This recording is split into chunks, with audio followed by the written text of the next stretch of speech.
नमस्कार, आप देख रहे हैं भारत एक्सप्रेस में हूं आपके साथ स्वाति शुक्ला कुमार। बेशक पाकिस्तान ने रात 10 बजे के बाद से सीमा पर सीज फायर का उल्लंघन नहीं किया, लेकिन उससे पहले सीज फायर के ऐलान के ठीक 3 घंटे बाद ही पाकिस्तान ने अपनी औकात दिखा दी। पाकिस्तान ने अपने चीर परिचित अंदाज में गद्दारी का परिचय दे दिया। उसने सीज फायर का उल्लंघन किया और भारत की सीमा में न सिर्फ ड्रोन भेजे बल्कि धमाके भी किए।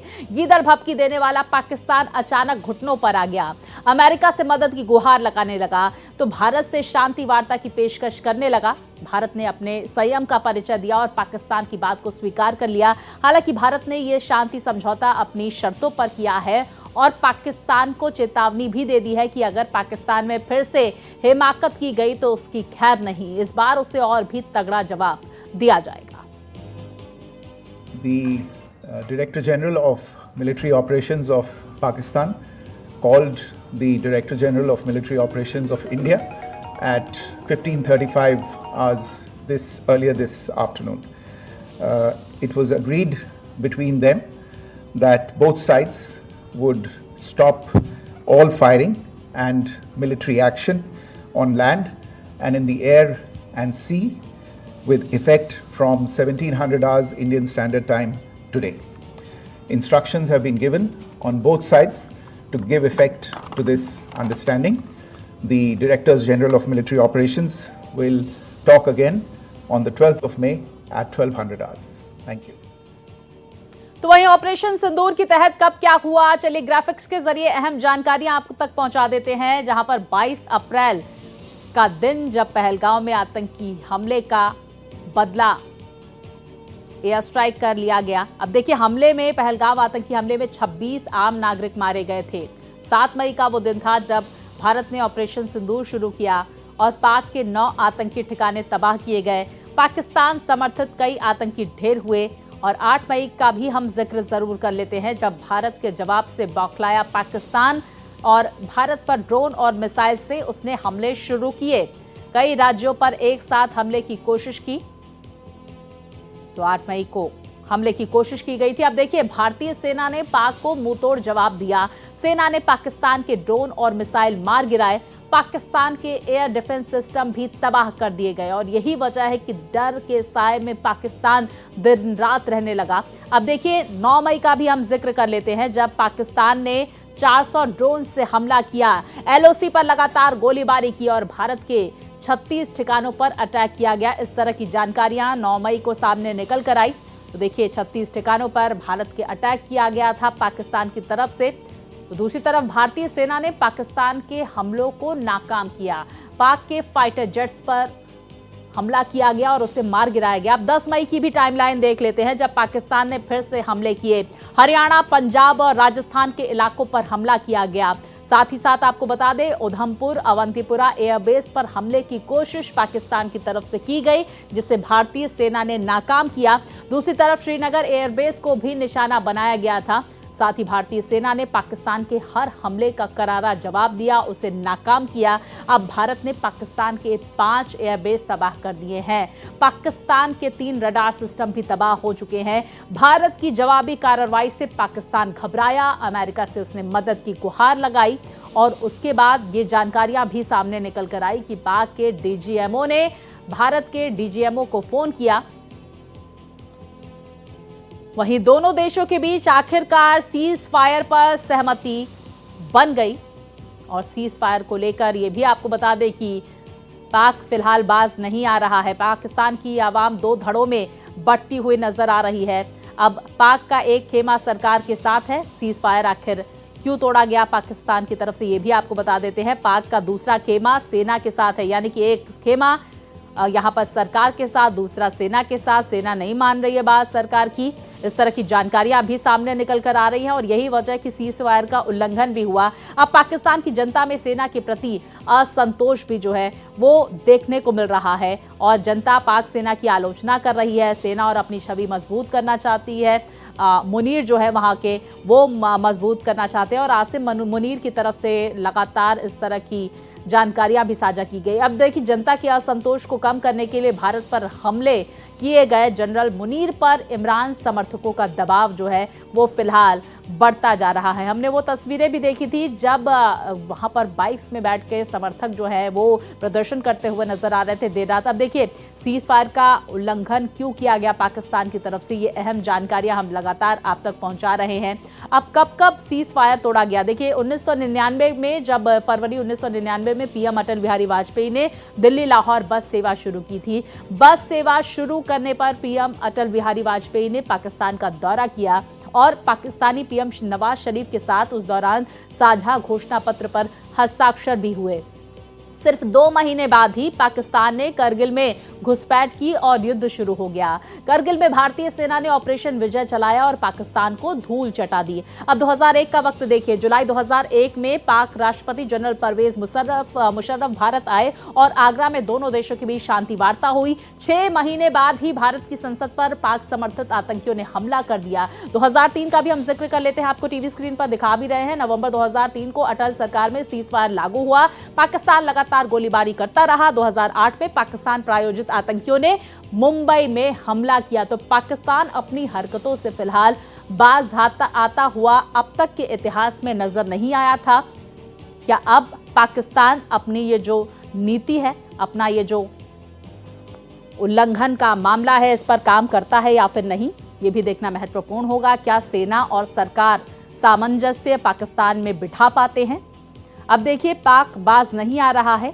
कब सीज फायर तोड़ा गया पाकिस्तान की तरफ से, ये लगातार हम आपको ग्राफिक्स के जरिए अहम जानकारियां पहुंचा रहे हैं। तो फिलहाल अब देखिए 22 अप्रैल पहलगांव में जिस तरह से आतंकी हमला हुआ था उसका बदला लिया गया। 22 अप्रैल वो हमला जिसमें 26 भारतीय नागरिक मारे गए थे, उसके बाद भारत की तरफ से ऑपरेशन सिंदूर शुरू किया गया। तो पाक के 9 आतंकी ठिकाने तबाह किए गए थे। उसके बाद पाकिस्तान समर्थित कई आतंकी ढेर भी हुए और जिसमें 5 महत्वपूर्ण प्रमुख नाम भी सामने निकल कर आए। तो भारत के जवाब से पाकिस्तान में ये बौखलाहट, क्योंकि पाकिस्तान आतंकियों को अपने बच्चे की तरह पालता है और उसके बाद उसका पालन पोषण कर दूसरे देशों में दहशत फैलाने के लिए भेजता है। तो देखिए भारतीय सेना ने पाक को मुंहतोड़ जवाब हर एक मोर्चे पर दिया। 8 मई का वक्त सेना ने पाक के ड्रोन और मिसाइल्स मार गिराए जो घुसपैठ की कोशिश पाकिस्तान की तरफ से की जा रही थी। अब 8 मई को पाकिस्तान का एयर डिफेंस सिस्टम भी तबाह किया गया। पाकिस्तान ने 400 ड्रोन से हमला करने की कोशिश की, लेकिन एलओसी पर लगातार गोलीबारी की भी कोशिश की गई थी। भारत की सेना की तरफ से हर एक हमले का जवाब दिया गया, हर एक ड्रोन को नेस्तनाबूद किया गया। भारतीय सेना ने पाक हमलों को नाकाम कर दिया। 9 मई का दिन तो पाक के फाइटर जेट्स मार गिराए गए भारतीय सेना की तरफ से। पाकिस्तान ने फिर से हमले किए 10 मई का दिन। अब देखिए हरियाणा, पंजाब और राजस्थान के इलाकों पर यह हमला किया गया था।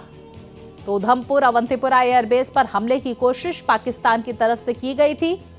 श्रीनगर एयरबेस को भी पाकिस्तान ने निशाना बनाया था। अच्छा, ये सब इस वजह से बौखलाहट देखने को मिली पाकिस्तान की, क्योंकि पाकिस्तान डर गया था, सहम गया था अपने घर में मौजूद आतंकियों की मौत के बाद, जिसे उनके सेना प्रमुख और साथ ही साथ वहां के प्रधानमंत्री, राष्ट्रपति और उस स्टेट की मुख्यमंत्री श्रद्धांजलि देते हुए नजर आई। बुके भेजा गया उनकी तरफ से आतंकियों के जनाजे पर। तो देखिए महत्वपूर्ण टाइमलाइंस ग्राफिक्स के जरिए आप अपनी टीवी स्क्रीन पर देख सकते हैं। ऑपरेशन सिंदूर के तहत कब क्या क्या कार्रवाई कहां हुई है, क्योंकि 9 ठिकानों को आतंकियों के नेस्तनाबूद किया गया। कई बड़े आतंकी भी मारे गए, जिसके बाद पाकिस्तान डर गया, बौखला गया, सहम गया। एक बार फिर से पाकिस्तान की असली तस्वीर पूरी दुनिया के सामने निकल कर आई, जो ये हर एक मंच से अब झूठ फैला रहा है कि वो शांति का पक्षधर है, जिसे सुनकर हर कोई ये सोच रहा है कि इससे बड़ा कोई मजाक नहीं हो सकता। तो देखिए पाक का एक खेमा क्योंकि सरकार के साथ है, दूसरा खेमा सेना के साथ है। ऐसे में जो स्थिति है उसमें सेना जो है वो सरकार की बात नहीं मान रही है। तो 2 धड़ों में पाकिस्तान बंटता हुआ, पाकिस्तान की जनता में सेना के प्रति असंतोष है। तो दूसरी तरफ जनता पाक सेना की आलोचना भी कर रही है, क्योंकि पाकिस्तान में चलती है तो सिर्फ सेना की चलती है और मनमाना कार्रवाई सेना की तरफ से की जाती है। वहां के हुक्मरान सेना के सामने नतमस्तक है, दंडवत है, साक्षात प्रणाम वहां पर करते हैं। सुबह शाम सेना का वहां पर गुणगान गाया जाता है। प्रधानमंत्री जब भी वहां पर अपनी किसी भी स्पीच की शुरुआत करते हैं तो सेना के तमाम अधिकारियों के नाम उनकी हर एक स्पीच में मौजूद होता है, यानी कि वहां के हुक्मरान हाथ पर हाथ धरे बैठे रहते हैं। पाकिस्तान की सरकार वहां की सेना चलाती है। तो दोनों धड़े एक दूसरे के विरोधी, सरकार सेना के आगे नतमस्तक और सेना सरकार की बात मानने वाली नहीं नजर आ रही। कल सीज फायर के बाद सीज फायर का उल्लंघन पाकिस्तान की तरफ से चंद घंटों के बाद किया गया था और गोलीबारी बॉर्डर से सटे इलाकों में की गई थी। ड्रोन से अलग अलग इलाकों में यहां पर अटैक करने की भी कोशिश हुई थी, लेकिन हर एक कोशिश को भारतीय सेना ने नाकाम किया। और आखिर क्यों पाकिस्तान बाज नहीं आ रहा, ये भी हम आपको लगातार बता रहे हैं कि आखिर सीज फायर का उल्लंघन क्यों किया गया, क्योंकि दो खेमों में पाकिस्तान की जनता बटी हुई है। एक खेमा सरकार के साथ है, दूसरा खेमा सेना के साथ है। लेकिन देखिए, भारत ने अपनी शर्तों पर यह सीज फायर मान लिया। अमेरिका की मध्यस्थता के बाद जिस तरह से गुहार लगाई गई थी, पाकिस्तान की तरफ से अलग अलग देशों से अपील की गई थी। हालांकि लगातार पाकिस्तान भारतीय नागरिकों को निशाना भी बना रहा था, भारतीय सैन्य ठिकानों को निशाना बनाने की कोशिश भी की गई थी, लेकिन हर एक कोशिश को भारतीय सेना ने नाकाम किया, हर एक कोशिश का मुंहतोड़ जवाब दिया। अब जब सीज फायर हो चुका है, सीज फायर का उल्लंघन भी लगभग 3 घंटे बाद किया गया। हालांकि देखिए, एमईए की तरफ से प्रेस कॉन्फ्रेंस कर ये कहा भी गया कि अगर आगे इस तरह की हरकतें होंगी तो भारत की सेना को फ्री हैंड दिया गया है और भारत की सेना जो है वो कड़ी कार्रवाई इस पर करेगी। उसके बाद से स्थिति सामान्य होती हुई नजर आई।